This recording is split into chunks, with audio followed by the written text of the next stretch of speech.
Praise the lord. Hallelujah, హల్లెలూయా.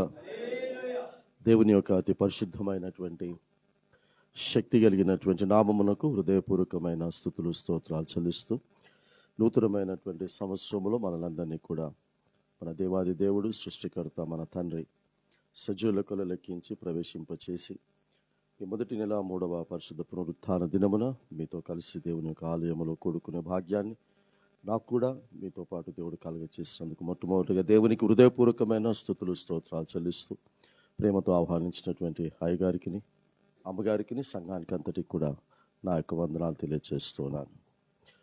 సరాసరి మనము వాక్య ధ్యానంలోనికి మనం వెళ్దాం. 30వ కీర్తన 2వ వచనం. 30వ కీర్తన 2వ వచనం. వర్తమానాన్ని చాలా జాగ్రత్తగా వినాలి, విని అర్థం చేసుకోవాలి. అర్థం చేసుకున్న దాని ప్రకారంగా మనం అందరం కూడా జీవించాలి. 30వ కీర్తన.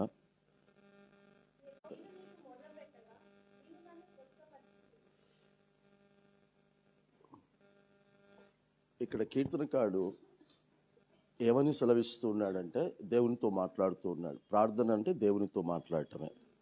మరి చాలామంది ప్రార్థనలు చేస్తున్నారో లేదో నాకైతే తెలియదు, కానీ దేవుడు ఒక మాట అంటాడు, దేవుడు జతపరిచినటువంటి వారిని ఏ మనుష్యుడు కూడా వేరు చేయకూడదు అని. అయితే చాలామంది దీన్ని భార్యాభర్తలకు ఆపాదిస్తారు. నేను కాదు అని నేను అనను. భార్యాభర్తలకు ఆపాదిస్తూ భార్యాభర్తలను దేవుడు జతపరిచాడు కనుక వారిని ఏ మనుష్యుడు కూడా వేరు చేయకూడదు అని అంటారు. నేను కాదు అనను, అది టేక్ ఇట్ యాజ్ గ్రాంటెడ్. అయితే దేవుడు జతపరిచి మానవులకు ఇచ్చింది 2 ఉన్నాయి. ఏమిచ్చాడు అని అంటే, ఒకటి మనము పరిశుద్ధులుగా మార్చబడటానికి, పరిశుద్ధులు అవటానికి పరిశుద్ధమైన వాక్యమునిచ్చాడు. ఆ వాక్యమునకు దేవుడు ప్రార్థనను జతపరిచి ఇచ్చాడు. దేవుడు జతపరిచింది పరిశుద్ధ వాక్యమును, పశ్చాత్తాప పాపక్షమాపణ ప్రార్థనను దేవుడు జతపరిచి మనకిచ్చాడు. దీనిని ఏ మనుష్యుడు కూడా వేరు చేయకూడదు. కాబట్టి పశ్చాత్తాప పాపపు ఒప్పుకోలు ప్రార్థన చేసి దేవుని ద్వారా పాపక్షమాపణ పొందుకొని మరలా జీవితంలో ఎప్పుడు కూడా ప్రభువా నేను పలానా పాపం చేశాను, నన్ను క్షమించు అని దేవుని దగ్గరికి రావద్దు. మన జీవితంలో ఒకే ఒక్కసారి దేవుని దగ్గరికి క్షమించుమని అడగటానికి రావాలి. అది చేసినవాడు ఈ 30వ కీర్తనను రచించినటువంటి దావీదు గారు. దావీదు గారు తన జీవితంలో ఒకే ఒక్కసారి క్షమించమన్నాడు, మరలా క్షమించమని దేవుని దగ్గరికి రాలేదు. అంటే అర్థం ఏంటంటే మరలా ఏ పాపము కూడా చేయలేదు. అందుకే దేవుడే అన్నాడు, ఊరియా భార్య విషయములో తప్ప అని అన్నాడు. Praise the lord. అంటే ఒకేసారి నీ జీవితంలో పాపక్షమాపణ. అందుకే యేసుక్రీస్తు ఒక మాట అంటాడు, తెలియక చేసిన దానికి క్షమాపణ ఉంది, కానీ తెలిసి చేసిన దానికి క్షమాపణ. నాకు తెలిసి ఈ రోజున ఆలయంలో నూతన సంవత్సరంలో ప్రవేశించి ఈ 3వ పరిశుద్ధ దినమున కూర్చొని ఆరాధిస్తున్న మనమందరము కూడా బహుశా తెలిసే చేస్తున్నాం పొరపాట్లు. అందులో ప్రాముఖ్యమైనది మనలో భక్తి లేదు. భక్తి అంటే ఏంటో కూడా మీకు చాలాసార్లు మీతో పంచుకున్నాను. భక్తి అంటే దేవుడు చెయ్యమన్నది చేయటం భక్తి. భయము అంటే దేవుడు చెయ్యొద్దు అన్నది చేయకుండా ఉండటం భయం. సో దేవుడంటే భయము కలిగిన వాడు చెయ్యొద్దు అన్నది చెయ్యడు. దేవుడంటే భక్తి కలిగిన వాడు చెయ్యమన్నది చేస్తాడు. ఈ రోజున మరొకసారి మిమ్మల్ని సూటిగా అడగాలనుకుంటున్నాను, అయ్యగారు పర్మిషన్తో. దేవుడు చెయ్యమన్న దానిలో ఒకటి ప్రార్థన గురించి చెప్పాడు. సమయాన్ని పాటించి ప్రార్థనలు చేయండి అని. ఆ ప్రార్థనలో ఇర్మియా గారు విలపిస్తూ విలాపవాక్యంలో రాస్తూ 2:19 ఒక మాట అంటాడు. ఏమంటాడు? నీవు లేచి ఎప్పుడు? ఎంతమంది ఈరోజు జనవరి మాసము 18 దినాలు అయిపోయింది కదా. ఈ 18 దినాలు నేను కంటిన్యూగా ఒక్కరోజు కూడా విడిచిపెట్టకుండా రేయి మొదటి జామున లేచి దేవుడు నాకు ఇచ్చినటువంటి పిల్లల కొరకు ఆయన తట్టు మాత్రమే చేతులు చాచి మొరపెట్టాను. నా హృదయమును ఆయన సన్నిధిలో కుమ్మరించాను. ఇలా దేవుడు చెయ్యమన్న ఈ రెయ్యి మొదటి జాము ప్రార్థన నేను చేసి దేవుని దృష్టిలో భక్తిపరునిగా ఉన్నాను అన్నవాళ్ళు చెయ్యి లేపమని అనాలో వద్దో నాకు తెలియదు, కానీ మిమ్మల్ని మీరు ప్రశ్నించుకుంటే చాలు. ఇప్పుడు అర్థమైందా? దేవుడంటే భక్తి లేని వారుగా ఈ 3వ పరిశుద్ధ పునరుత్థాన దినమున ఆలయంలో కూడుకున్నామని. దేవుడు చేయమన్నదే కదమ్మా, రెయ్యి మొదటి జామున లేచి ప్రార్థన చేయమంది, అవునా? మరి అది చెయ్యనప్పుడు మనం భక్తి గలవారం ఎలా అవుతాం? ఇక అపోస్తలుల కార్యం 3వ అధ్యాయంలోనైతే పగలు 3 గంటలకు ప్రార్థనా కాల సమయమున పేతురు యోహానులు శృంగారమని అర్థమిచ్చేటటువంటి దేవాలయములోనికి వెళుతున్నారట. ఏ కాలం అంటే అది అమ్మా? పగలు 3 గంటలకు ప్రార్థనా కాలం. ఎంతమంది ఈ పగలు 3 గంటలకు ప్రార్థనలు చేశారు చెప్పండి? 18 దినాలు. అసలు అది పగలు 3 గంటలకు ప్రార్థన కాలం అన్న విషయమే తెలియదు అంటారా? నా మీద మాత్రం ఏ నేరం లేదండి. నేను ఈ ప్రార్థన కాలాలు కూడా మన సంఘానికి నేను జ్ఞాపకం చేశాను. ఇక 10వ అధ్యాయంలోనికి మీరు వస్తే పేతురు గారు 12 గంటల ప్రాంతంలో చర్మకారుని ఇంట్లో మేడ మీదకి వెళ్ళి ప్రార్థన చేశాడని రాస్తుంది. ఇవన్నీ కూడా ప్రార్థన కాల సమయాలు దేవుడు ఏర్పాటు చేస్తే వీటిని మనం చేయకపోతే భక్తిపరులం ఎలా అవుతాం? కాబట్టి ఈ రోజున భార్యాభర్తలను వేరు చేయకుండా దేవుని దృష్టిలో విశ్వాసులుగా ఉన్న క్రైస్తవులారా, వాక్యమును ప్రార్థనను జతపరిచాడు. దానిని వేరు చేస్తూ బ్రతుకుతూ అల్ప విశ్వాసులుగా, అవిశ్వాస క్రైస్తవులుగా దేవుని దృష్టిలో ఉన్నారు. So be careful. దయచేసి ఈరోజు వింటున్న వర్తమానము ద్వారానైనా ఈ రోజు నుంచి వాక్యమును ప్రార్థనను వేరు చేసి బ్రతకకండి. నా జీవితంలో, నీ జీవితంలో వాక్యము ప్రార్థన కలిసి ఉండాలి. అందుకే దావీదు గారు ఇక్కడ అంటున్నాడు, అయ్యా ప్రభువా, నేను నీకు మొరపెట్టాను ప్రభువా, నేను నీకు మొరపెడితే నువ్వు నాకు జవాబిచ్చావు అనట్లేదు, నువ్వు నాకు ఉత్తరం ఇచ్చావు అనట్లేదు. ఒక దాని కొరకు మొరపెట్టాడట, ఒక అంశము గురించి మొరపెట్టాడట. ఆ అంశము స్వస్థత. నీవు నేను అనుకుంటున్నటువంటి శరీర స్వస్థత ప్రార్థన కాదది. దావీదు గారు తన జీవితంలో ఏదో అనారోగ్యం చేత బాధపడుతున్నాడని పరిశుద్ధ గ్రంథంలో చివరిసారి మాత్రమే రాశాడు. తను చనిపోయే ముందు భయంకరమైనటువంటి చలిజ్వరము వచ్చింది. దాని కొరకు ఆయన మొరపెట్టలేదు. ఆయనకు ఏ రోగము లేదు దావీదు గారికి. పరిశుద్ధ గ్రంథంలో పలానా రోగము దావీదు గారికి ఉందని రాశాడా? ఏలియా తర్వాత ప్రవక్త అయినటువంటి ఎలీషాకు మాత్రము ఒక మరణకరమైనటువంటి వ్యాధి వచ్చింది. మరణకరమైన వ్యాధితోనే చనిపోయాడు. హిజ్కియాకు కూడా మరణకరమైనటువంటి వ్యాధి వచ్చిందని ప్రవక్త అయిన యెషయా గారి ద్వారా తెలియచేశాడు. ఆయన కూడా నా మరణకరమైనటువంటి వ్యాధి, ఈ శరీరానికి పట్టిన ఈ క్యాన్సర్ వ్యాధి స్వస్థపరచని హిజ్కియా కూడా ప్రార్థన చేయలేదు. గోడ తట్టు తిరిగి నేను నీ సన్నిధిలో చేసినటువంటి మంచి కార్యములను దయతో జ్ఞాపకం చేసుకోమన్నాడు. కానీ నాకు పట్టిన ఈ శరీర రోగమును స్వస్థపరచుమని హిజ్కియా కూడా ప్రార్థన చేయలేదండి. దావీదు గారు ఇంకెందుకు చేస్తాడు? దావీదు గారు శరీర స్వస్థత గురించి ప్రార్థన చేయలేదు. దావీదు గారు ఇర్మియా గ్రంథకర్త చెప్పిన స్వస్థత కొరకు ప్రార్థన చేశాడు. ఈ స్వస్థత ప్రార్థన మనలో ఎంతమంది చేస్తూ ఉన్నాము? ఆ చేసిన ఆ స్వస్థత ప్రార్థన ఎంతమంది అలాంటి స్వస్థతను మనం పొందుకున్నాం? ఇర్మియా గ్రంథం 17వ అధ్యాయం 9వ వచనం చదవండి. ఏ స్వస్థత ఇక్కడ పొందుకున్నాడు? అందుకే అక్కడ ఏమంటాడంటే, దీనిని గ్రహింపగలవాడు ఎవడు అని అంటాడు. ఎవడు దీన్ని గ్రహిస్తున్నది? ఈ రోగము గురించి ఎవడు ఆలోచన చేస్తున్నాడు? చదవడమ్మా. 17వ అధ్యాయం 9వ వచనంలో ఏ స్వస్థత గురించి చేశాడు అని అంటే, హృదయము అన్నిటికంటే మోసకరమైనది, అది ఘోరమైనటువంటి అది ఘోరమైనటువంటి క్యాన్సర్ కంటే కూడా, ఎయిడ్స్ కంటే కూడా, HIV కంటే కూడా, మీకు వచ్చినటువంటి కరోనా సమయంలో వీటన్నిటికంటే కూడా ఘోరమైన వ్యాధి కలది.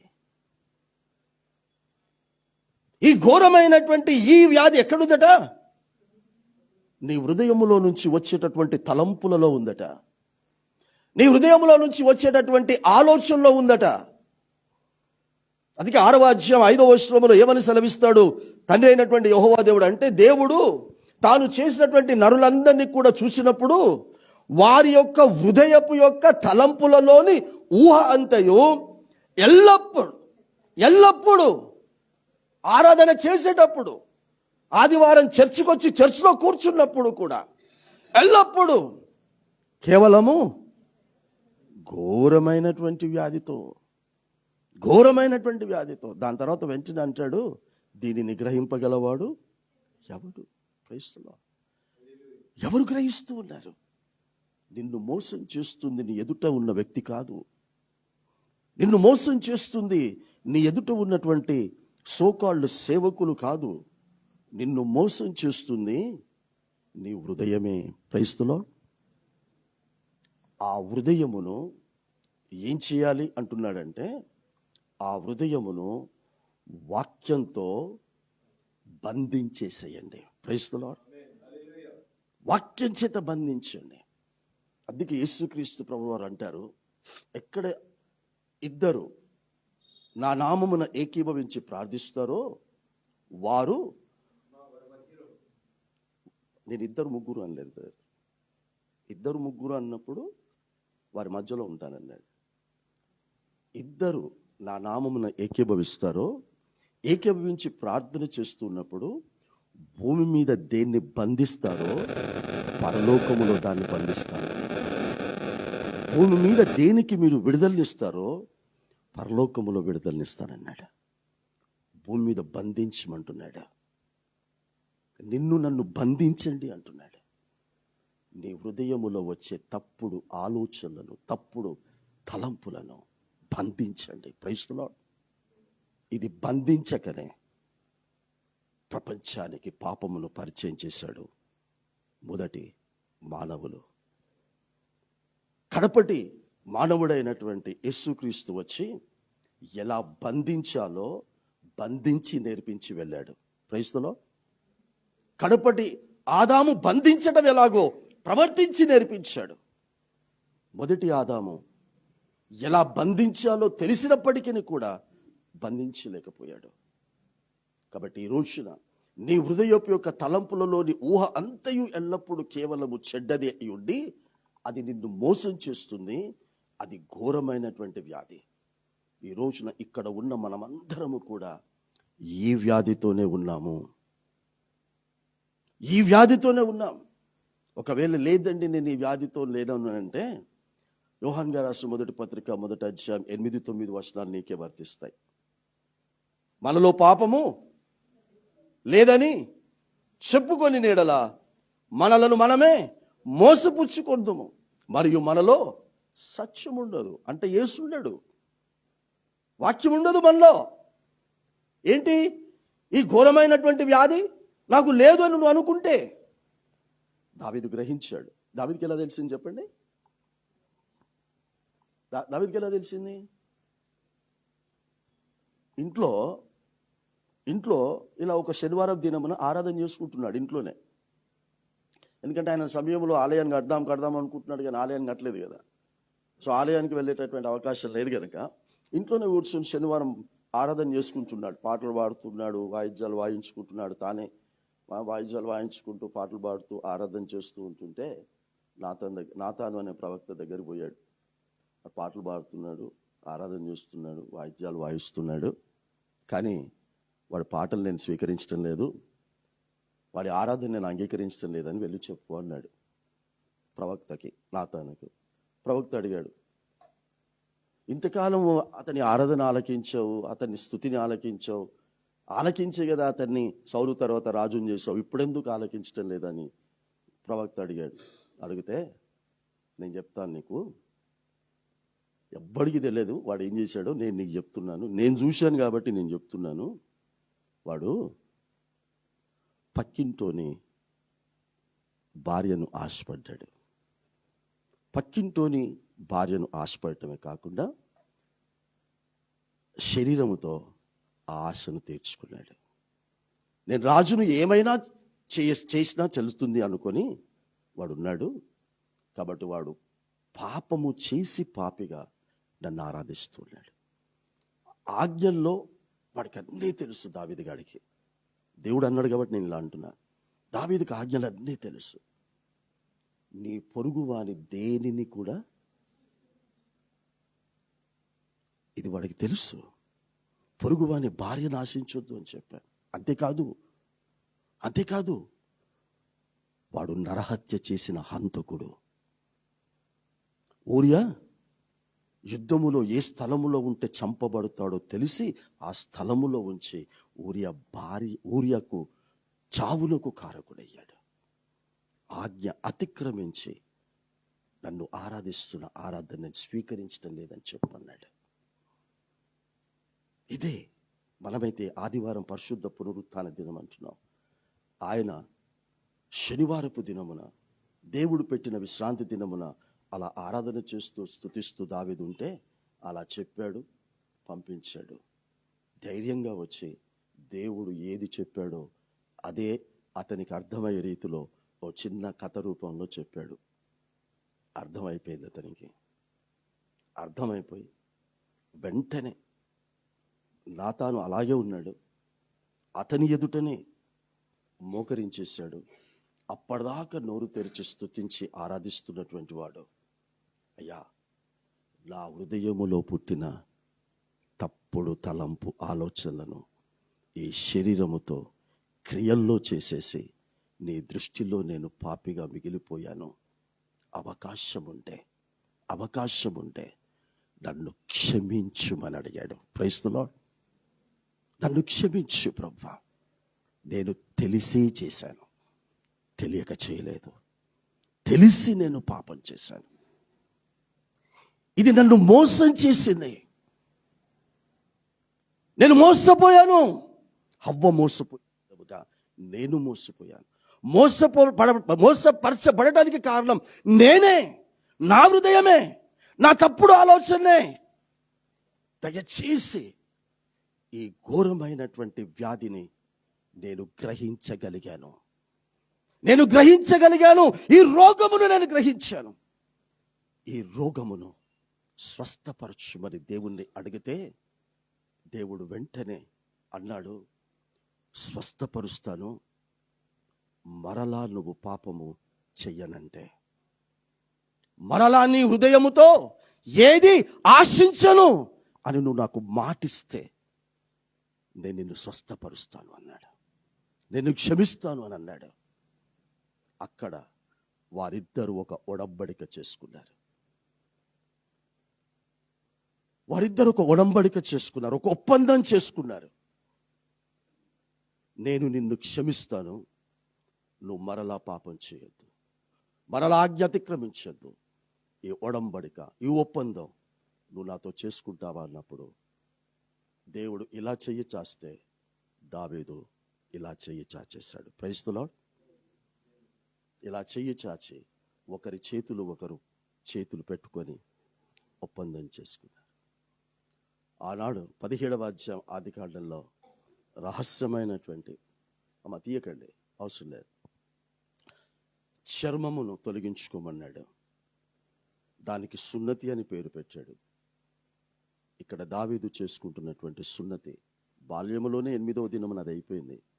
కానీ నాతాను వచ్చి చెప్పినప్పుడు అతడు పొందిన సున్నతి హృదయ సున్నతి. Praise the lord. హృదయ సున్నతి పొందుకున్నాడు దావీదు. ఆ ఒప్పందం మనమందరం కూడా రోజు చేసుకుంటున్నటువంటి, ఆ పదం ఉపయోగించకుండా క్రైస్తవులం రోజు ఇదే మనది ఒప్పందం. ఈరోజు క్షమించు, మరలా సేమ్ మిస్టేక్ రిపీట్ అగైన్, క్షమించు. ఇది క్రైస్తవ విశ్వాస జీవితం కాదు. మొరపెట్టడం, నా వెంట్రుకలు రాలిపోతున్నాయి, వెంట్రుకలు రాలిపోకుండా చెయ్యు. వయసు పెరుగుతూ ఉంటుంది. ఇప్పుడు 15-20 ఏళ్ళకే తెల్లెంట్రుకలు వస్తున్నాయి. నేను కలర్ వేయకుండా ఇప్పుడు ఎన్ని నెలలు అయిందో మీ అందరికీ తెలుసు. ఒకటే అడుగుతున్నాను, ఆ కలరేజ్ రావచ్చు కదా, మావిడనైతే ఇక ఆ కలరేజ్ రావచ్చు కదా, ముఖం చూడబుద్ధి అయితే లేదు, కలరేజ్ రావచ్చు కదా అంటూ. ఈ నల్లెంట్రుకలు తెల్లెంట్రుకలు అయితే అని నీకు తెలీదా పెళ్లి చేసుకుంటప్పుడు?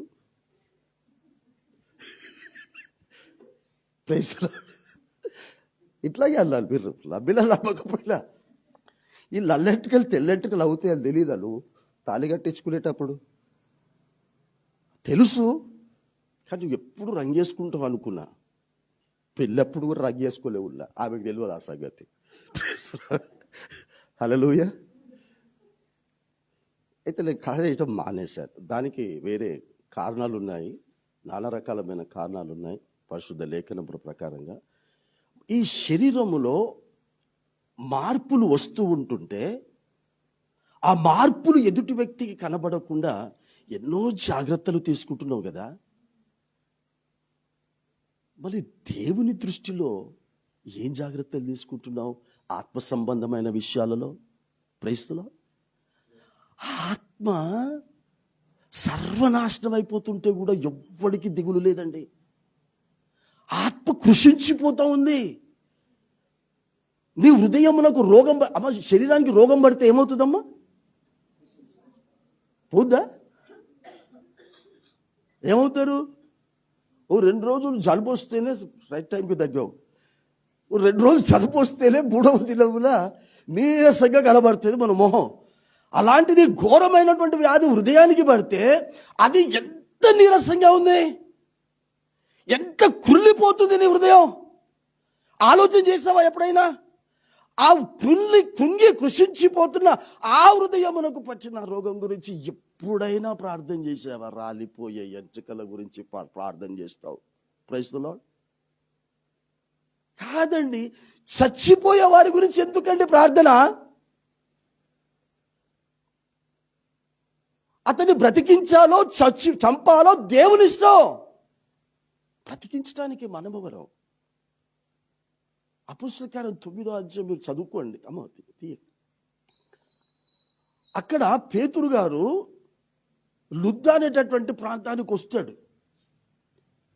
ఆ ప్రాంతంలో ఎవరి దగ్గరికి వెళ్తాడంటే పరిశుద్ధుల దగ్గరికి వెళ్తాడు. పరిశుద్ధుల సహోదరుల దగ్గరికి వెళ్తే పరిశుద్ధుల సహోదరులలో ఒక సహోదరునికి 8 ఏళ్ల నుంచి పక్షవాయువు గలవాడిగా పడి ఉన్నాడమ్మా. పరిశుద్ధుడు 8 ఏళ్ల నుంచి. అతని దగ్గరికి పేతురు వచ్చి ఏమంటాడో తెలుసా? 8 ఏళ్ల నుంచి నీకు ఇలాంటి రోగం ఉన్నప్పటికీ కూడా నువ్వు పరిశుద్ధతను వదిలిపెట్టకుండా దేవుణ్ణే ఆరాధిస్తూ స్తుతిస్తున్నావు గనక ఆ యేసు ప్రభువే నిన్ను స్వస్థపరచుచు ఉన్నాడు అని అన్నాడు. ఆమేన్. యేసు ప్రభువు నిన్ను స్వస్థపరచుచు అన్నాడమ్మా. ఈ రోజున నా ప్రార్థన నిన్ను స్వస్థపరుస్తుంది, నా ప్రార్థన నీకు ఉద్యోగం ఇస్తుంది, నా ప్రార్థన నీకు ప్రమోషన్ ఇస్తుంది, నా ప్రార్థన నిన్ను ఇల్లు కట్టుకునేటట్టు చేస్తుంది. ఏందమ్మా ఇది? మీరు నిజంగా బైబుల్ ఎప్పుడైనా ముగించిన వాళ్ళు ఉంటే ఆది కాండము నుంచి ప్రకటన గ్రంథం వరకు నాకు ఇల్లు కావాలి అని అడిగి పొందుకున్న వాళ్ళు ఎవరైనా ఉంటే నాకు చెప్పండి. అమ్మగారు, నా కొడుకుకు పెళ్ళి అయితే లేదు, పెళ్లి చెయ్యు అని ఎవడైనా, నా బిడ్డకు పెళ్ళి అయితే లేదు, పెళ్లి చెయ్యని ఎవడైనా ప్రార్థన అడిగి పెళ్లి చేసిన ఉంటే నాకు చెప్పండి. ఏంటిది? దేవుడు కుమారుణ్ణి ఈ లోకములోనికి పంపింది. యేసుక్రీస్తు నామమున తండ్రిని ఏది అడిగినా ఇస్తానన్నది అది ఆత్మ గురించి మాత్రమే. Praise the lord. ఇక దేని గురించి కూడా కాదు. అందుకే నా యేసయ్య అన్నాడు, మొదట అది వెతికి సావండర్రా. Praise the lord. గంటలు ప్రార్థనలు ఎందుకు మనకి? కనీసం ఇక్కడ ప్రార్థనలు చేద్దాం రండి అన్నా కూడా రావటానికి మనసు ఒప్పదు. ఇక్కడ ప్రార్థన చేయడానికి రండి అని అనౌన్స్ చేస్తున్నాడంటే అర్థం ఏంటి చెప్పండి? మొదటి నేను చెప్పానుగా, ప్రార్థనను దేవుడు వాక్యంతో జతపరిచాడు. కాబట్టి మన సంఘము వేరు చేయకుండా సంఘం కలిసి ప్రార్థన చేద్దాం రండి అని ప్రార్థన చేస్తే అది అర్థం అవ్వకుండా, అది గ్రహించకుండా రాకుండా మీ సొంత పనుల్లో ఉంటారు. ఆ సొంత పనిని దేవుడు ఎందుకు ఆశీర్వదిస్తాడు, దీవిస్తాడు? చేయడు. కంటిన్యూ చేయమా. అది ఘోరమైనటువంటి వ్యాధి గలది, దానిని గ్రహింపగలవాడు ఎవడు? చదవండి. తీసేశారా? ఇర్మియా గ్రంథం 17వ అధ్యాయం. అమ్మా బాగా వినండి అమ్మా. ఒకని ప్రవర్తనను బట్టి వాని క్రియల ఫలము చొప్పున ప్రతీకారము చేయుటకు యెహోవా అను నేను. ఆమేన్. Praise the lord.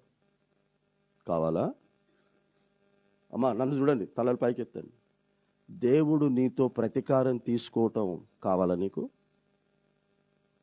నువ్వు నమ్మిన నీ దేవుడు నీతో ప్రతీకారం తీసుకుంటాడట. ఎందుకు? నువ్వు చేసిన క్రియలు దేవుడు ప్రతీకారం తీసుకునే విధంగా ఉండొద్దు. నువ్వు చేసిన క్రియలు దేవుడు పరలోకం ఇచ్చే విధంగా ఉండాలి. Praise the lord. మనము చేసే క్రియలు ఆయన ప్రతీకారం కాదు, పాప క్షమాపణ పొందుకునేటటువంటి విధంగా ఉండాలి. ఇప్పుడు దావీదు యొక్క క్రియలు ప్రతీకారం తీసుకునే విధంగానే ఉంది కదమ్మా.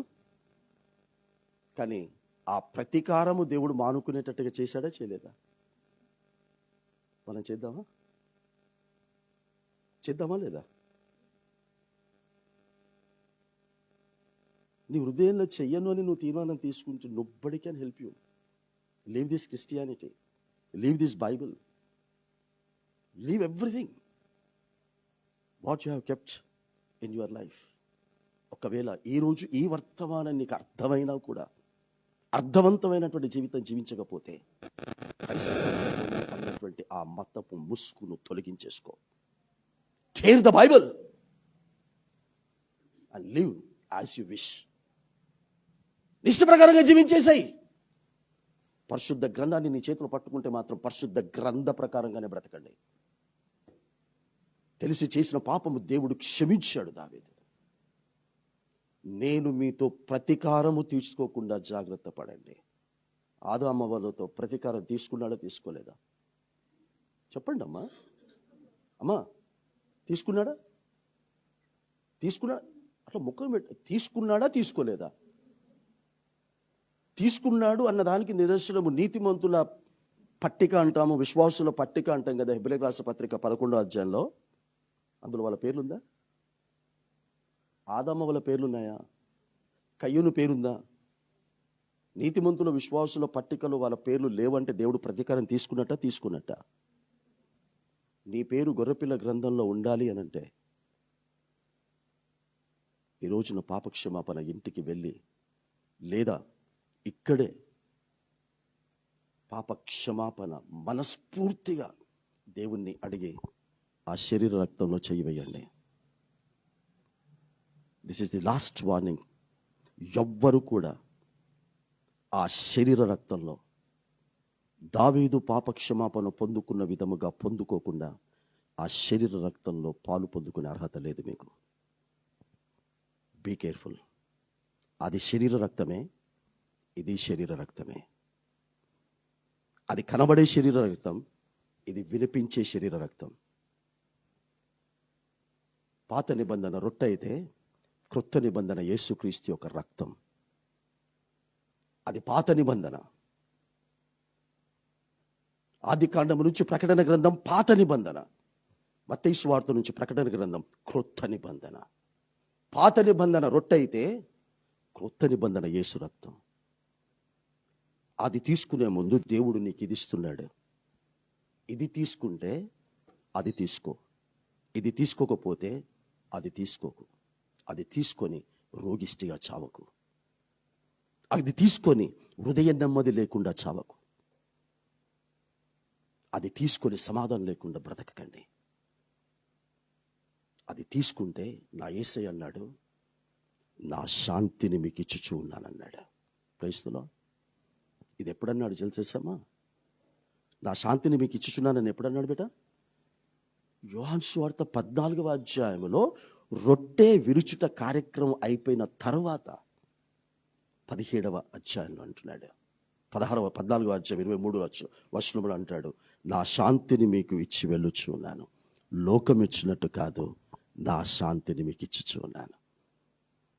రొట్టె ద్రాక్షారసము తీసుకున్నటువంటి తన శిష్యులతో చెప్తున్నాడు, నా శాంతిని మీకు ఇచ్చి వెళుతూ ఉన్నాను. 14వ మొదటి వచనంలో అంటాడు, మీ హృదయములను, ప్రైజ్ ది లార్డ్, హృదయముతో పాపములు చేసినవాడు, ఆజ్ఞలు అతిక్రమించిన వాడు, ఆ ఘోరమైనటువంటి వ్యాధిని స్వస్థపరుచుకున్నటువంటి వాడందరి హృదయాలు కలవరపడుతూనే ఉంటాయి బేట. సమస్యలు ఉంటాయి కానీ కలవరపడడు. ఆందోళనలు ఉంటాయి కానీ కలవరపడడు.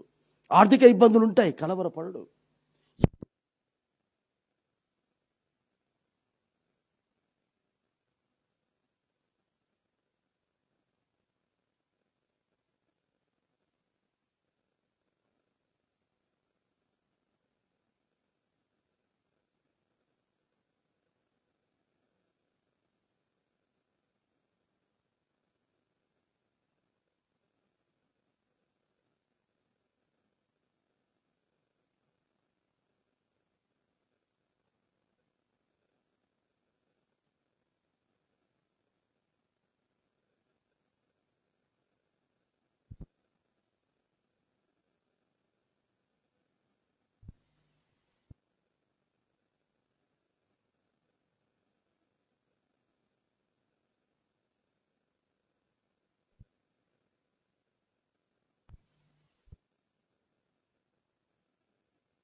నినవే పట్టణస్థుల దగ్గరికి యోనాను పంపించాడు.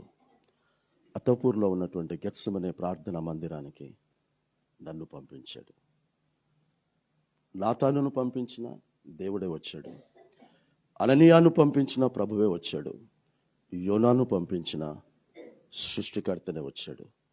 నన్ను పంపించిన త్రిత్వమై ఉన్న దేవుడే వచ్చాడు. Praise the lord.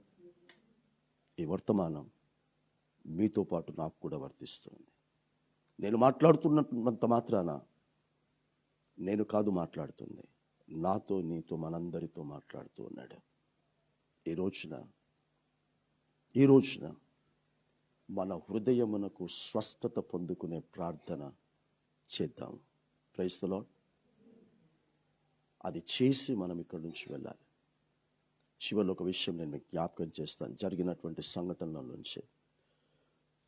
సమూయేలు మొదటి గ్రంథం 12వ తీయకండి, నేను తీయమన్నప్పుడు తీయండి. సమూయేలు మొదటి గ్రంథం 12వ అధ్యాయం 19వ వచనము నుంచి ఒక సంఘటన జరుగుతూ ఉంది. సమూయేలు దగ్గరికి ఇజ్రాయేలు వచ్చారు. బాగా అర్థం చేసుకోండి బిడ్డ. సమూయేలు గారి దగ్గరికి ఇజ్రాయెల్ ప్రజలు వచ్చారు. సమూయేలు గారు అలా కూర్చున్నారు. ఇజ్రాయెల్ ప్రజలు ఇక్కడ నిలబడ్డారు. నిలబడి, అయ్యా, నేను మీతో ఒక విన్నపము విన్నవించుకోవటానికి వచ్చాము అంటే సమూయేలు గారు అన్నారు, చెప్పండి ఏంటి ఏంటి అని అడిగితే, మేము దేవునికి ఇష్టము లేని కోరికను కోరుకొని, దేవునికి ఇష్టం లేని కోరిక కోరుకొని ఆ కోరికను తీర్చుకొని మేము చేసిన పాపములన్నింటికంటే కూడా గొప్ప కీడు చేశాము అని సమూయేలుకు చెప్పారు. అర్థమైంది ఇప్పుడు నేను చెప్పింది? దేవునికి ఇష్టము లేని కోరిక కోరుకున్నాము, ఆ కోరిక దేవుడు తీర్చాడు. ఆ తీర్చబడిన ఆ కోరిక దేవుని దృష్టికి ఎలా ఉంది అని చెప్తున్నారు అని అంటే, మేము చేసిన పాపములు అన్నింటికంటే కూడా ఘోరమైన భయంకరమైన కీడు అని అన్నారు. ఈరోజు మనము దేవునికి ఇష్టం లేని ఎన్ని కోరికలు కలిగి ఉన్నాము. ఎస్పెషల్లీ ఏమనుకోద్దు యవనస్తులారా, ఎస్పెషల్లీ యవనస్తులు, దేవునికి ఇష్టం లేని కోరికలు ఎన్ని కలిగి ఉన్నారు మీరు? వాక్యానుసారముగా తల్లిదండ్రులు చెప్పినటువంటి విధముగా నడుచుకుంటున్నటువంటి వారు ఎంతమంది ఉన్నారు? నేను ఎందుకన్నాను ఈ మాట అంటే, వాళ్ళు అన్నటువంటిది ఏంటంటే, మాకు రాజు కావాలని దేవునిని అడిగి ఆ రాజును పొందుకున్నాం. ఏ రాజునైతే మేము దేవుని అడిగి పొందుకున్నామో ఆ రాజును ఇచ్చాడు. కానీ ఆ రాజును మేము పొందుకోవటం ఏంటంటున్నారు? చేసిన పాపములన్నింటికంటే కూడా గొప్ప కీడట అది. అందుకని దేవునికి ఇష్టం లేని కోరిక అన్న పదాన్ని ఉపయోగించాను. మనం ఎప్పుడు ఏది కోరుకోవాలంటే దేవునికి ఇష్టమైన కోరికను కోరుకోవాలి. ఏంటి ఆ కోరిక? ఏంటి ఆ కోరిక? నేను పాపములు చేసి పాపిగా ఉన్నాను, దయచేసి నన్ను క్షమించి నీ వలె పరిశుద్ధునిగా చెయ్యు ప్రభువా. ఇది మనము కోరుకోవలసిన దేవుని కోరిక. Praise the lord.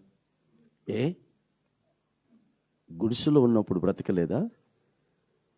రేకుల్లో ఇంట్లో ఉన్నప్పుడు బ్రతకలేదా? ఇప్పుడు డాబాలో ఇంట్లో ఉన్నప్పుడు బ్రతకలేమా? తేడా ఏంటి? గుడిసెలో ఉన్నప్పుడు నాకు అన్ని అనుభవాలే. పొట్టుపోయి కూడా నాకు తెలుసు. పొట్టుపోయి ఎంతమంది తెలుసు నాకు తెలియదు. తెలుసు కదమ్మా. సైకిల్ మీద ఒక పెద్ద సంచి వేసుకొని దాంట్లో పొట్టు నింపుకొని వచ్చేవాడిని. ఎట్లా పొట్టు నింపుకొని వచ్చినావు కదరా, దాంట్లో పొట్టు కూడా నింపు అనేవాడు ఆ పొయ్యిలో.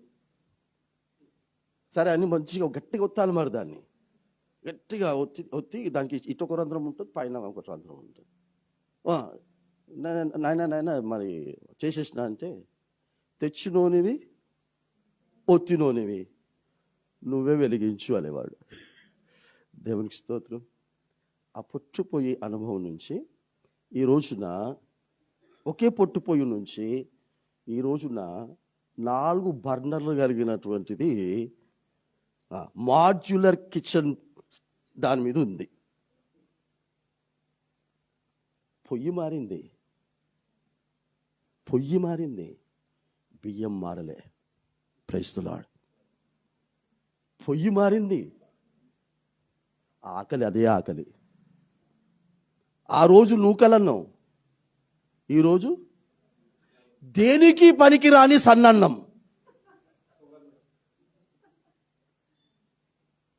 Praise brother. అప్పుడు దొడ్డు బియ్యం శరీరానికి అన్ని విధాలుగా ఉపయోగపడే దొడ్డన్నం. ఇప్పుడు మొత్తం అంతా ఉపయోగపడేటివి అన్నీ కూడా తీసేసి సాఫ్ట్ రైస్, సన్న బియ్యం అండి. దానివల్ల వచ్చేటివన్నీ మళ్ళా రోగాలు వచ్చిన తర్వాత, ప్రభువా నాకే ఎన్ని రోగాలా ప్రభు, ఎప్పుడు తీసేస్తూ? అది కాదు నాన్న, ఇది కాదు కోరిక. దేవునికి ఇష్టమైనటువంటి కోరికలు మనం కోరుకోవాలి. అది మేము గొప్ప కీడు చేసామన్నప్పుడు, అబ్బా ఇప్పుడు సమయాలు అంటాడు, ఇప్పుడు వచ్చారా మీరు దారికి. ఆమేన్. సమయాలు అంటాడు, ఇప్పుడు వచ్చారా మీరు దారికి, మీరు చెప్పిన మాట వాస్తవమే. అయితే ఇంకోటి అంటారు, ఈ గొప్ప కీడు గనుక మేము మరణము కాకుండానట్లు మా కొరకు ప్రార్థన చేయన్నారు. వాళ్ళ పితరులకు ఉన్నంత జ్ఞానం వీళ్ళకుంటే బాగానే ఉండు. వాళ్ళ తల్లిదండ్రులు వాళ్ళు ప్రార్థన చేశారు, వాళ్ళు మొరపెట్టారు. నిర్గమకాండ 2వ అధ్యాయంలో. ఇప్పుడు న్యాయాధిపతుల పతుల కాలం అయిపోయింది, రాజుల కాలం వచ్చేసరికి ఎవరు ఉంటారు? ఇప్పుడు వాళ్ళు ఉంటారా? వాళ్ళు లేరు. ఇప్పుడు వాళ్ళందరూ కూడా చచ్చిపోయారు. ఇప్పుడు ఎవరున్నారు? మన్మన్ను వాళ్ళు ఉన్నారు. ఇప్పుడు వాళ్ళు వచ్చి ఇప్పుడు ఏమంటారంటే, మేము మరణము కాకుండా ఉండున్నట్లు నీ దాసులమైన మా కొరకు నీ దేవునికి మొరపెట్టు అంటారు. మీకు ఎవరి దాసులు ఎవరికి దాసులమైన అని చెప్పుకుంటారు? దేవుని దాసులు ప్రవక్తకు దాసులమైన అని చెప్పుకుంటారు. నీ దాసులమైన మా కొరకు నీ దేవునికి మొరపెట్టుమని నాటి ఇజ్రాయేలు ప్రజలు దేవుడిచ్చినటువంటి ప్రవక్తకు మొరపెడితే, యేసుక్రీస్తు యొక్క రక్తము ద్వారా క్రైస్తవులుగా మార్చబడిన ఈ దరిద్రపు క్రైస్తవులు కూడా యేసుక్రీస్తుకు దాసులం కాదండి, ఎస్కే అయినటువంటి నీకు దాసులం పడ్డాయి. ఆమేన్. పోయి ఈయన పేరు కూడా సైబల్ ఎస్తోనే స్టార్ట్ అయింది. ఆమేన్. ఎస్కే అయినటువంటి నీకు మేము దాసులము, నీ దేవునికి నా రోగం గురించి ప్రార్థన చేయి, నా బిడ్డ పెళ్లి గురించి ప్రార్థన చేయి, నా ఉద్యోగ ప్రమోషన్ కొరకు ప్రార్థన చేయి, నా ఇల్లు కొరకు నువ్వు ప్రార్థన చేయి, నువ్వు ప్రార్థన చేయి. నువ్వంటావు అంటే నీకు దేవుడు అని వీళ్ళు అన్నారంటే వీళ్ళు ఏమంటారు? మాకు దేవుడు లేడంటారు. అమ్మా, 12వ అధ్యాయంలో దేవుడు లేకుండా బ్రతుకుతున్నారు ఇజ్రాయేల్ ప్రజలు, దేవునికి దాసులు లేకుండా ఉన్నారు. అప్పుడు సమూయేలు అంటాడు, వినండి, అప్పుడు సమూయేలు అంటాడు, ఇదిగో మీరు ప్రార్థన చేయమన్నారు, నేను చేస్తానో చేయనో తర్వాత సంగతి. ముందు నేను నా ప్రార్థన దేవుడు వినాలంటే ఒకటి చెప్తా, వినండి. మీరు దేవునిని విసర్జించకండి, దేవునిని అనుసరించండి, పూర్ణ హృదయముతో దేవుణ్ణి సేవించండి. ఏ 3 విషయాలు చెప్పాడు. వాళ్ళు ఏమడుగుతున్నారు? మేము మరణం కాకుండా ఉన్నట్లు ప్రార్థన చేయమని. ఆయన ఏమంటున్నాడు? మీరు దేవునిని విసర్జించిన దేవుని ప్రజలు, నాకు ఒక మాట ఇవ్వండి, ఈ రోజు నుంచి దేవుణ్ణి విసర్జించము అని మాట ఇవ్వండి. రెండవది, దేవుని మాటలను మాత్రమే అనుసరిస్తాము అని మాట ఇవ్వండి. పూర్ణ హృదయముతో దేవుణ్ణి సేవిస్తాము అని మీరు నాకు మాట ఇవ్వండి. అప్పుడు నేను మీ కొరకు ప్రార్థన చేస్తాను. అప్పుడు నేను మీ కొరకు ప్రార్థన చేయకపోతే, ఏది మీరు మాట ఇచ్చిన తర్వాత కూడా నేను ప్రార్థన చేయకపోతే దేవునికి విరోధముగా పాపము చేసిన వాడిని అవుతాను అని అన్నాడు. Praise the lord. మార్చబడాలని కోరిక ఉన్నటువంటి వారి కొరకు నేను గనుక ప్రార్థన చేయకపోతే దేవుని దృష్టిలో దేవునికి విరోధంగా పాపము చేసిన వాడిని అవుతాను.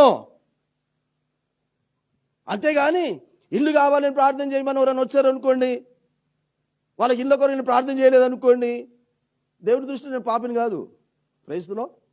మారు మనసు పాప క్షమాపణ కొరకు ఎవరైనా ప్రార్థన చేయమంటే చేస్తే దేవుడు నన్ను పాపిగా ఎంచాడు, పరిశుద్ధినిగా ఎంచుతాడు. ఇలా చెప్పి ఇంకో మాట అంటాడు. ఏమంటాడంటే, నేను మీకు శ్రేష్టమైన చక్కని మార్గమును బోధిస్తాను అని అంటాడు. హల్లెలూయా. వాళ్ళేమో ప్రార్థన అడుగుతూ ఉంటే ఈయనేమంటున్నాడు? శ్రేష్టమైన చక్కని మార్గమును నేను మీకు బోధిస్తాను. ఆ చక్కని మార్గములో మీరు ఉన్నారనుకోండి, ఆ చక్కని మార్గములోనికి మీరు వచ్చేసి మీ ప్రవర్తన అంతటిని కూడా ఆ మార్గముల ప్రకారంగా మీరు ప్రయాణం చేస్తూ వెళ్ళిపోయారనుకోండి, నా ప్రార్థన మీకు అవసరం లేదు, మీరు కూడా ప్రార్థన చేసుకునే అవసరం లేదు. మీరు ప్రయాణం చేస్తూ ఉంటే మీకు అక్కరగా ఉన్నవి ఏవో ఆయనకు తెలుసుకొని ఆయన ఇచ్చేస్తాడని చెప్పాడు. హల్లెలూయా. ఇప్పుడు ఇక్కడ ఉండి ఈ సంఘంలో ఉండి కూడా వేరే వేరే సంఘాలకు వేరే వేరే సంఘ కాపర్లకు మీరు ఫోన్లు చేస్తూ ప్రార్థనలు చేయించుకుంటున్నారన్న విషయం మీ అంతరాత్మలకు తెలుసు. Praise the lord. మీకు ఎంతమంది సేవకులు ఉన్నారో దేవునికి తెలుసు. దేవుడు ఉండాలి నీకు, సేవకులు ఉండొద్దు. సేవకులు ఉండాలి నీకు. ఏ పాపము చేశావో తెలియచేయటానికి ఉండాలి సేవకులు. నువ్వు ఫోన్ చేయగానే ఫోన్ ఎత్తాలా? నా ఫోన్ లేదు, ఈడ ఏడుందా ఫోన్? ఈడుంది. మీ ఫోన్ ఏంటి? నీ పేరేం పేరు? ధర్మేందర్ గారు ఫోన్ చేశారు, రింగ్ అవుతా ఉంది. 2 సార్లు ఎత్తలేదు, 3 సార్లు ఎత్తలేదు, 4 సార్లు ఎత్తాను. 4వ సారికి ఎత్తా ఫోన్. ఎన్నిసార్లు ఫోన్ చేయాలి గారు?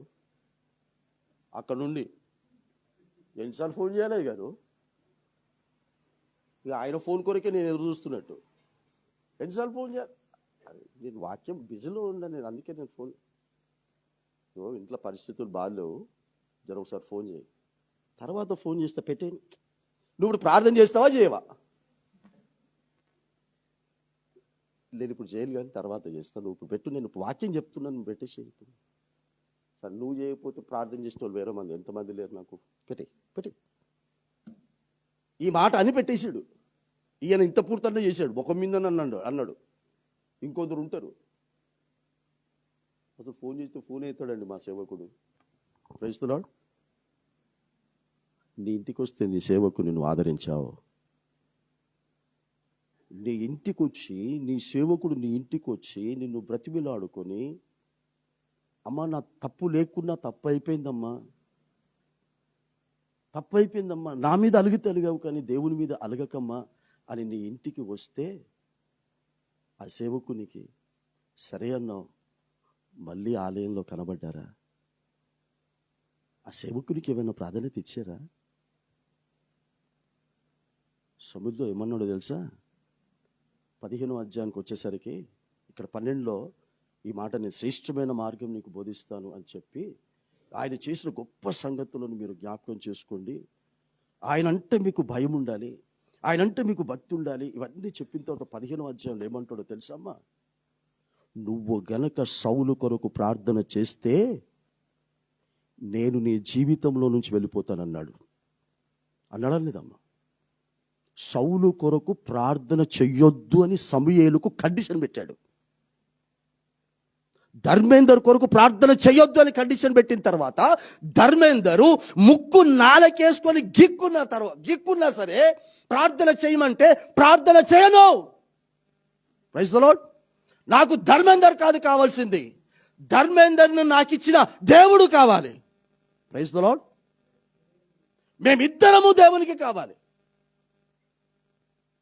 దానికి ముందు ఇంకో మాట అంటాడు, మీరు దేవుని జనులు కావటానికి దేవుడు ఇష్టపడుతున్నాడు అని అంటాడు. Praise the lord. దేవుడు ఏమి ఇష్టపడుతున్నాడో తెలుసుకుంటారా? నిజాలు చెప్తున్నాడు ప్రవక్త, మొదటి ప్రవక్త సమూయేలు. మీరు దేవుని జనులు కావాలని దేవుడు ఇష్టపడుతున్నాడు. ఎవరు చెప్తున్నాడు ఈ మాట? ఇశ్రాయేలీయులు దేవుని ప్రజలు కదా. దేవుడు అన్నాడు కదా, వారు నా ప్రజలు, నేను వారి దేవుడు అని అన్నాడు కదా. వాళ్ళకి చెప్తున్నాడు, మీరింకా దేవుని ప్రజలు కాలేదు. ఈరోజు క్రైస్తవులమైన మనకు చెప్తున్నాడు, మనము క్రైస్తవులమయ్యాము కానీ దేవుని పిల్లలం కాలేదు బేట. Praise the lord. ఎవరన్నా చదివేసేయండి. ఇప్పుడు నేను చెప్పినట్టుగా ఉందా లేదా చూడండి ఒకసారి. 19వ వచనం నుంచి బేట, 12-19వ వచనం. అక్కడ ఇంకో మాట ఉంటుంది, అది చాలా గ్రహించండి. చదవడమ్మా 19వ వచనం నుంచి బేట. 12వ అధ్యాయం 19 మొదటి సమయాలు. ఇట్లానే రీ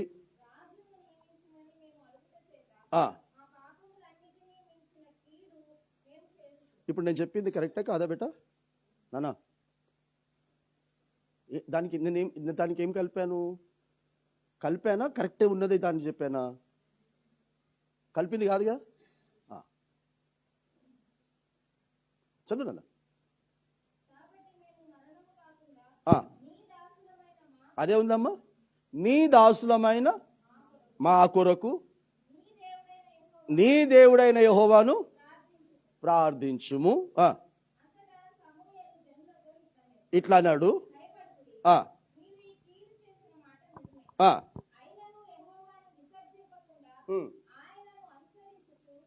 ఉందా అమ్మా? ఉందా? అంటే ఇప్పుడు ఇది ఎవరు చెప్తున్నాడు ఈరోజు? అమ్మా అయిలారా, ఎవరు చెప్తున్నాడు ఇది? వాళ్ళకా మనకా? సేవించుడి, ఆయనను విసర్జింపకుడి, ఆయనను విసర్జింపువారు. ఇక ఇదే వాళ్ళకి ఇష్టమైన బోధకులను ఏర్పాటు చేసుకుంటారు అన్నదానికి ఇగో ఇది మాట. ఏముంటుందట? ఏం చేసినా ప్రయోజనం ఉండదటమ్మా. ప్రయోజనమాలినవై, నాకు సమయం అయిపోతా ఉంది. ప్రయోజనమాలినవై. పెళ్ళి పెళ్ళి పెళ్ళి పెళ్ళి అని పెళ్లి చేసిరయ్యా. పెళ్ళి పెళ్ళి పెళ్ళి అంటే పెళ్లి చేసిరు. పెళ్లి చేసిన తర్వాత ఉన్న ఆనందాన్ని పోగొట్టుకోరు. పెళ్ళి ఏమైంది ఇప్పుడు? ప్రయోజనం మారినది. పిల్లలు పిల్లలు పిల్లలు కావాలన్నారు. ఆ తర్వాత కొత్తగా ఏం దరిద్రమైన పిల్లలు పుట్టకుండా ఉన్నా బాగుండేది. ప్రయోజనమాలినవై. నీ జీవితంలో నీకు కలిగినది ప్రతి దాని ద్వారా ఏమనుకుంటున్నావు? లేకుండా బాగుండేది. ఉన్న ప్రతి దాని ద్వారా. అవునా కాదా అబ్బా? మీరు అందరూ నవ్వుతున్నట్టు అర్థమైంది. ఇది వాస్తవం. మీ జీవితంలో జరుగుతుంది, జరిగింది కాదు, ఇది జరుగుతుంది అంటే అర్థమైంది. మాయా స్వరూపులు ఉన్నారు వాళ్ళ దగ్గర. అస్సలైన లేడు, అంత డూప్లికేటే. ఇక్కడ వరప్రసాదనలతో పాటు డూప్లికేటే. వరప్రసాదనల నోటి నుండి వస్తున్నది మాత్రమే ఒరిజినల్. ఏమేన్? ఇప్పుడు వాడి దగ్గర ఒరిజినల్ తీసుకొచ్చి నువ్వు అమ్ము, దానే డూప్లికేట్ అంటాడు. సిస్టర్ దగ్గర నుంచి అవి ఏమన్నా హనీ తీసుకొని పోయా. ఒకసారి ఒక సీజన్ ఇచ్చింది, ఇంకోసారి ఇంకో సీజన్ ఇచ్చింది, దానికి ప్లాస్టిక్ కవర్ కూడా చుట్టించింది. ఒకసారి మామూలు సీజన్, దానికి ఏ ప్లాస్టిక్ కవర్ ఏం లేదు. ఇంకోసారి ఇస్తుంది నల్లగుంది, దానికి ప్లాస్టిక్ కవర్ చుట్టి నాకు ఇచ్చింది. ఇంటికి పోయి తీసుకుపోయి ఇస్తే ఇది ఒరిజినల్ అటమ్మా అంటే డూప్లికేట్ ఇది నాకే. ఎందుకంటే డూప్లికేట్ అలవాటు అయిపోయి ఒరిజినల్ డూప్లికేట్ అయిపోయిందమ్మా ఈ రోజున. ఐ మీన్ అట్లాగే ఈ మాయా స్వరూపులైనటువంటి ఉన్నారు కదమ్మా సోకాళ్ళు, వాళ్ళకి అలవాటు అయిపోయి ఇలా సువార్త ప్రకటించిన అందరూ కూడా డమ్మి అయిపోయారు. ఇప్పుడు వీళ్ళొద్దు. ఇప్పుడు మీరు చూడండి, ఇంకొన్ని రోజులు పోతే ఇట్లాగే నా నాయగారు పిలిచాడు అనుకోండి, కంటిన్యూగా ఈ గ్యాప్లో ఎంతమంది ఎగిరిపోతున్నారో నాకు తెలియదు. Praise the lord. ఇప్పుడు ఇక్కడ నుంచి ఎగిరిపోయిన వాళ్ళందరూ ఏమవుతారో తెలుసమ్మా? అక్కడ వాళ్తారు, కానీ యేసు రహస్య రాకడలో ఎగిరిపోయేది ఉండదు. ఇక్కడ ఉన్నోళ్ళు ఎగిరిపోతారు, ఇక్కడ నుంచి ఎగిరిపోయిన వాళ్ళు మాత్రము పాతాళ నిత్య నరకాగ్నిలో కాల్చబడతారు. Praise the Lord. ఎందుకంటే అక్కడ సమూయేలు అంటున్నాడు, అవన్నీ ప్రయోజనమాలినవై మాయా స్వరూపులు అని అన్నాడు. Praise the lord. తర్వాత నెక్స్ట్ అమ్మా,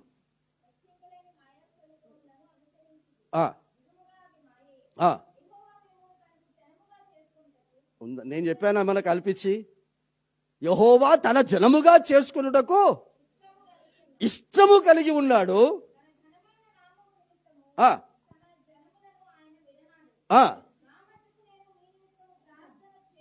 అంటే ఇప్పుడు నేను చెప్పిన దాని ప్రకారంగా మీరు మారితే కనుక నేను ప్రార్థన చేయకపోతే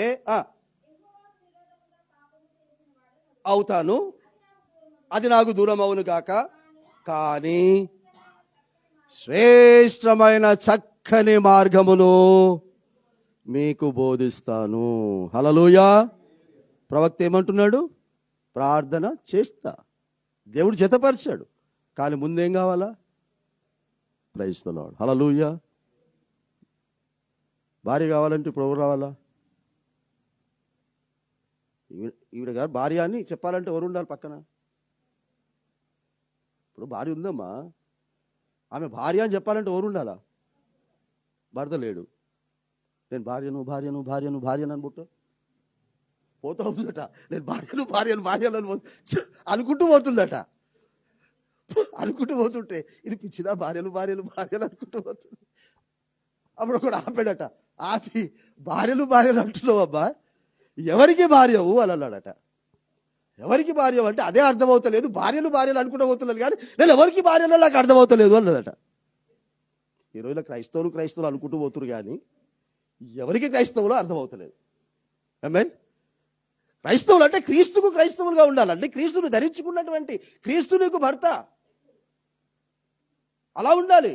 శ్రేష్టమైన మార్గమును నీకు బోధిస్తానని చెప్పి ఆ శ్రేష్టమైన మార్గం ఏం బోధిస్తున్నాడు? దేవుడు మీకు చేసిన ఎన్ని గొప్ప కార్యములు చేసినో అది మీరు తలంచుకొని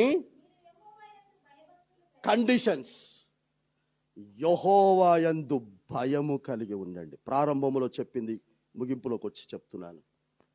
దేవుడంటే భయము కలిగి ఉండండి. దేవుడు వద్దు అన్నది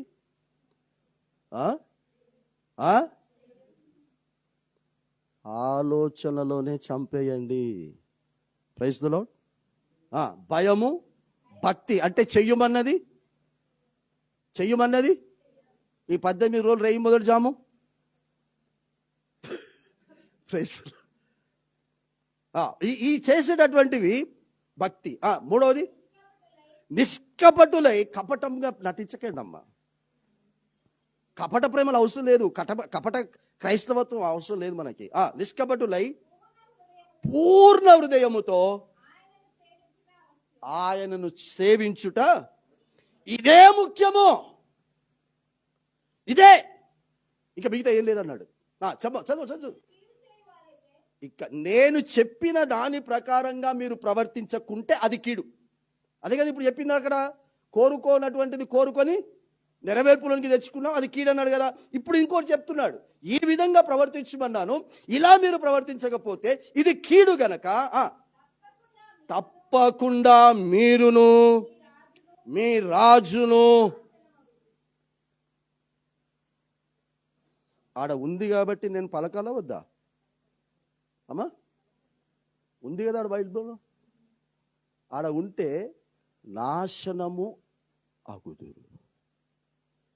దేవుడంటే ఉండవలసిన భయము ఉండకుంటే ఈరోజు నా దేవుడు ఇక్కడ పులిపీట దగ్గర నిలబడి దేవుడు చెప్తున్నాడు, నాశనం అవుతారు. ఆ రోజు ప్రవక్త నోటి వెంట వచ్చింది, నాశనం అవుతారు. రెండవది, భక్తి ఉండవలసిన విధముగా ఉండకపోతే నాశనం అవుతారు. మూడవది, నిష్కపటులుగా మీరు ఉండకపోతే నాశనం అవుతారు. మీరు మాత్రమే కాదు, మీరు కోరుకున్న రాజుతో సహా, మీరు కోరుకున్న సోకాల్డ్ ఉన్నారుగా, మీరేమేం పేర్లు పెట్టుకుంటారు వాళ్ళకి, వాళ్ళు కూడా నాశనం అవుతారు. వారు నాశనము కాకుండా ఉండునట్లు ప్రార్థన చేయమంటే, ప్రార్థన తర్వాత ముందు మీ బ్రతుకులను మార్చుకోండి. Praise the Lord. మీ బ్రతుకులను సరిచేసుకుంటే మీ దేవుడు మీలోనే ఉంటాడు. ఇంత చెప్పిన తర్వాత రాజు సౌలుకు అంత చెప్పిన తర్వాత సౌలు ఏమయ్యాడు బేట? చివరిలో సౌలు ఏమయ్యాడు నాన్న? ఈ కొత్త నిబంధన సౌలు కాదు, రాజు గురించి మాట్లాడుతున్నాం. ఇజ్రాయెల్కి మొదటి రాజు సౌలు. నాశనం అవుతారు అని చెప్పాడుగా, నాశనం అయ్యాడా కాలేదా? నీతిమంతుల పట్టికలో సౌలు పేరుందా? వాడి సంగతి పోని, నీ పేరుంటుందా? ఇడియా అమ్మా, గొర్రెపిల్ల గ్రంథంలో నీ పేరు ఉంటుందా? నీ పేరే అడుగుతున్నా బేట, ఉంటుందా? ఆమేన్. నానా, గొర్రెపిల్ల గ్రంథంలో నీ పేరు ఉంటుందా అమ్మా? ఉండాలి అంటే ఈ రోజు నుంచి దేవుడంటే మాత్రమే నీకు భయం ఉండాలి. బైబిల్ ఎందుకు చదువుతావు ఈరోజు నుంచి? దేవునికి ఇష్టము లేనివి ఏదో తెలుసుకోవటానికి బైబిల్ చదువు. ఆమేన్ నాన్న. దేవునికి ఇష్టము లేనివి ఏవో తెలుసుకోవటానికి నువ్వు బైబిల్ చదివి జీవితంలో ఎప్పుడు ఇష్టపడొద్దు. అప్పుడు దేవుడు అంటే నీకు భయం గనక నువ్వు నాశనం కావు. హల్లెలూయా. పొట్టుపోయే దగ్గర నుంచి లోక సంబంధంగా 4 బర్నర్ల దాకా వచ్చాను. ఆమేన్. గుడిసె దగ్గర నుంచి 4 సొంత ఇంట్ల దాకా వచ్చాను. 2 జుతలు ఉన్నటువంటి దాని నుంచి ఈ రోజున కేవలం సూట్లు ఇలాంటివి పెట్టుకోవటానికి 3 కబోర్డ్లు చేయించా. Praise the Lord. మొదట నా రాజ్యములు నీతిని అంటే దేవుడంటే భయము, భక్తి, నిష్కపటమైనటువంటి హృదయముతో ఆయన్ని సేవిస్తూ ఆయన అడుగుజాడల్లో నడుస్తే నాశనము దరిదాపులోనికి కూడా రాదు. బ్లెస్సింగ్స్ వెంబడి బ్లెస్సింగ్స్, బ్లెస్సింగ్స్ వెంబడి బ్లెస్సింగ్స్, బ్లెస్సింగ్స్ వెంబడి బ్లెస్సింగ్స్. Praise the lord. నేను నా కుటుంబం బ్రతికితే చాలు అనుకున్నా. నేను నా కుటుంబం బ్రతికితే చాలు అనుకుంటే దేవుని మహిమ నిమిత్తం చెప్తున్నాను. గర్వానికి నేను చెప్తాను, దేవుని మహిమ నిమిత్తం. ఒక రోజున ఇక్కడ ప్రారంభంలో నేను వచ్చినప్పుడు క్రిస్మస్ పండుగ వస్తుందంటే ఇప్పుడు వాళ్ళు లేరు. ఇప్పుడు వాళ్ళు వస్తలేరు, వాళ్ళు లేరు. ఎందుకు వస్తలేరు అది వాళ్ళకి సంగతి.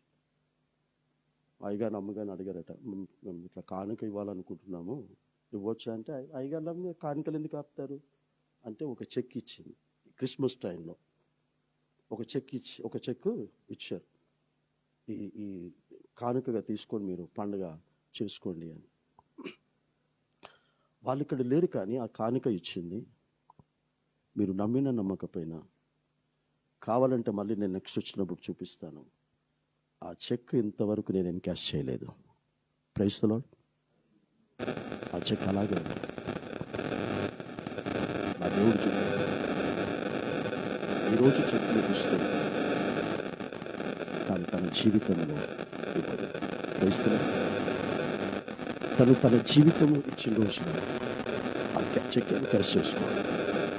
6 నెలల కంటే పని చేయదు. చెక్ 6 నెలల కంటే పని చేయదు.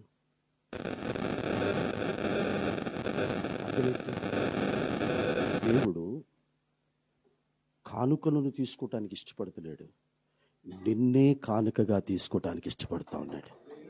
Praise the lord. నిన్నే కానుకలుగా తీసుకోవటానికి ఇష్టపడతా ఉన్నాడు. ఆ రోజు అలా ప్రారంభించబడితే బేట ఈ రోజున 3,60,000 రూపాయలు గ్రామస్తులలో పరిశుద్ధులుగా మార్చబడుతున్నటువంటి వారు క్రిస్మస్ పండుగ ఘనంగా చేసుకునేటటువంటి విధముగా దేవుడు నా చేతిని ఆశీర్వదించి ఖర్చు చేయించాడు. Praise the lord. ఎందుకు చెప్తున్నాను బేట? దేవుడంటే మాత్రమే భయం ఉన్నవాడిని, దేవుడంటేనే భక్తి కలిగి ఉన్నవాడిని. నాలో ఏమాత్రం కూడా కపటం లేదు బేట. Praise the lord. ఏమాత్రం కూడా కపటం లేదు. పూర్ణ హృదయంతో నేను దేవుని సేవిస్తాను. మారు మనస్సుకు కావలసినటువంటి వాక్యం నాకు వినిపించటానికి రాత్రి 2 గంటలకు మీరు ఫోన్ చేసి రమ్మని చెప్పండి, నేను రాకపోతే నన్ను అడగండి. Praise the lord. రాత్రి 2 గంటలకు మేము ఎలా మారు మనసు పొందాలో మాకు తెలియచేయటానికి రండి అని చెప్తే ఏ సమయంలోనైనా నేను రావటానికి సిద్ధంగా ఉన్నాను. అంతేగాని ఆ రోజు ఈ రోజు అది కావాలి ఇది కావాలి ఇస్తాడు. ఏం చేసుకుంటావు? ఇస్తాడు, ఏం చేసుకుంటావు? అవన్నీ కూడా ప్రయోజనమానమై ఉంటాయి. ఇవన్నీ పొందుకొని లాభం లేకుండా పోతుంది. మీరు అర్థం చేసుకుంటే అర్థం చేసుకోండి, లేకపోతే లేదు బిడ్డ. ఈరోజు మీ జీవితాలు మార్చబడాలి.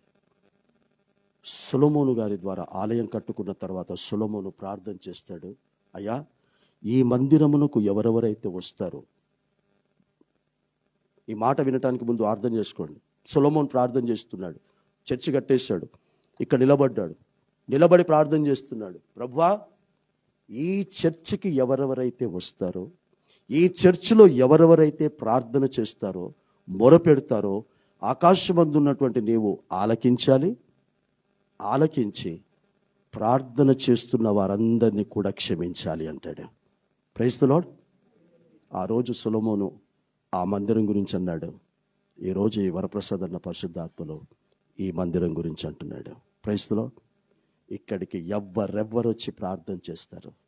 ఈ వర్తమానం అయిపోయిన తర్వాత అందులో పాలు పొందుకునే ముందు నువ్వు ఉన్న చోటనే మోకరించి దావీదు పశ్చాత్తాప ప్రార్థన చేసి హృదయ స్వస్థత పొందుకున్న విధంగా నువ్వు అలా ప్రార్థన చేసుకుంటే సొలొమోను చేసిన ప్రార్థన క్షమించుము అన్నాడు. క్షమిస్తాడు బేట. Praise the lord. నువ్వు తెలిసి చేసినా తెలియక చేసిన ప్రతి పాపమును ఇక్కడ నుంచి క్షమింప చేసుకొని ఒక క్రొత్త పరిశుద్ధురాలిగా నీతిమంతురాలిగా మందిరపు యొక్క గడప దాటి నువ్వు వెళ్ళబోతూ ఉన్నావు.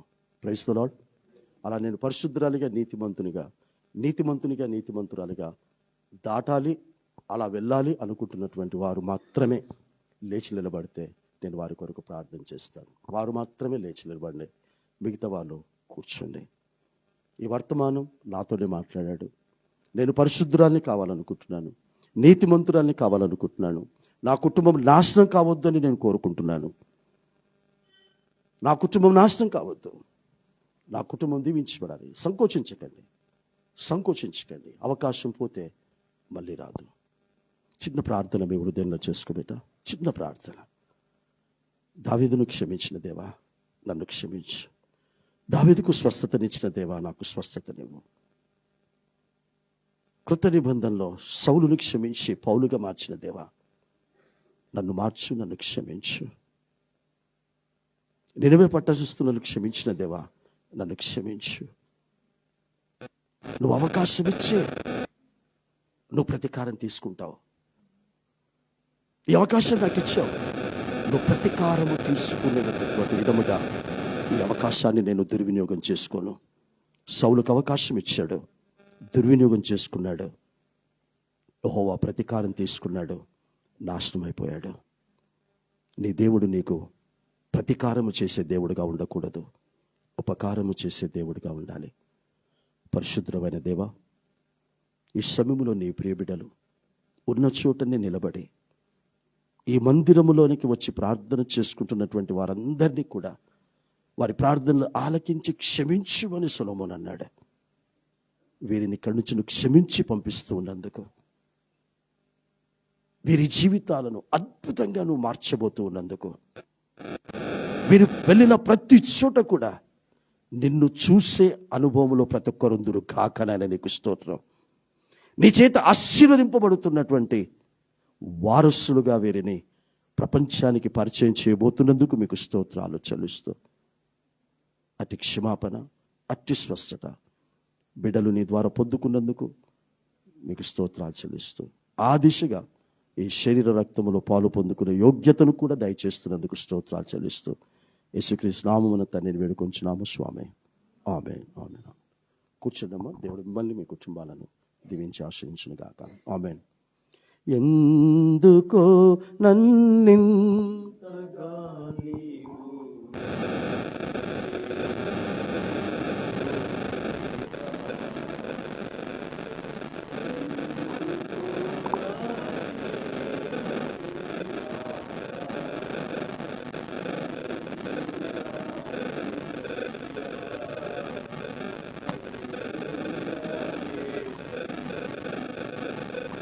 మనందరూ కూడా మోకరిద్దాం. ప్రార్థన పూర్వకంగా ప్రభువులలో పాలు పొందుదాం. ప్రభువు మనతో మాట్లాడింటున్నారు.